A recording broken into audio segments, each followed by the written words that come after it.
in The Remains of the Day, I was suggesting that to some extent, most of us are butlers.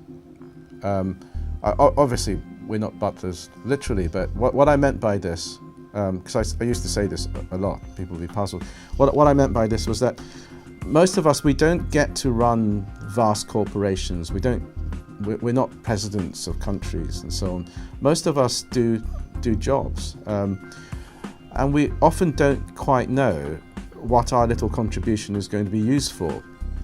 We often don't understand the context in which we make our best efforts, but we try and take some pride and dignity in what we do, and we try to do it very well, and we kind of offer it up, almost blind sometimes, to a boss or to a corporation or to a cause, to a nation, just hoping that it's going to be used in a good way.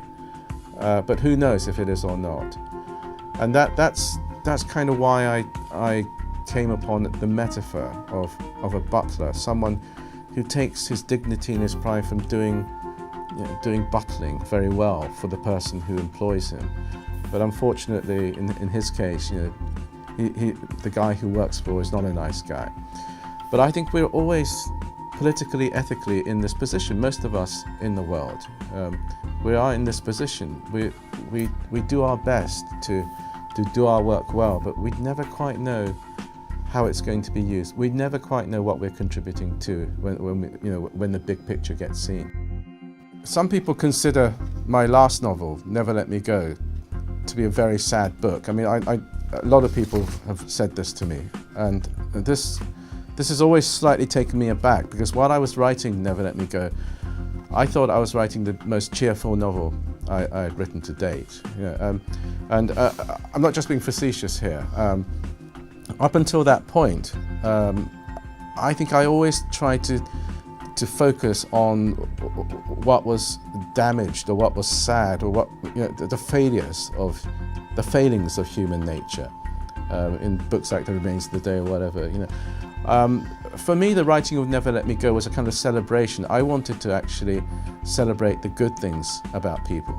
I think the novel was sad because these people had to die, but that's something we all know, isn't it, that we had to all die. What I was trying to do in that novel was to say, when people know the time is limited, they haven't got very long, I mean, many of us, what really matters to us are things like, putting right things that we've done wrong by people who are dear to us, making sure that people we love know that we love them, healing kind of mess-ups in friendships. These things become important, not career or money, prestige. That's what I tried to convincingly portray in that book, and so I thought it was a very cheerful book. It's a very optimistic view of human nature, but people laugh when I say that. I think it's very unfair.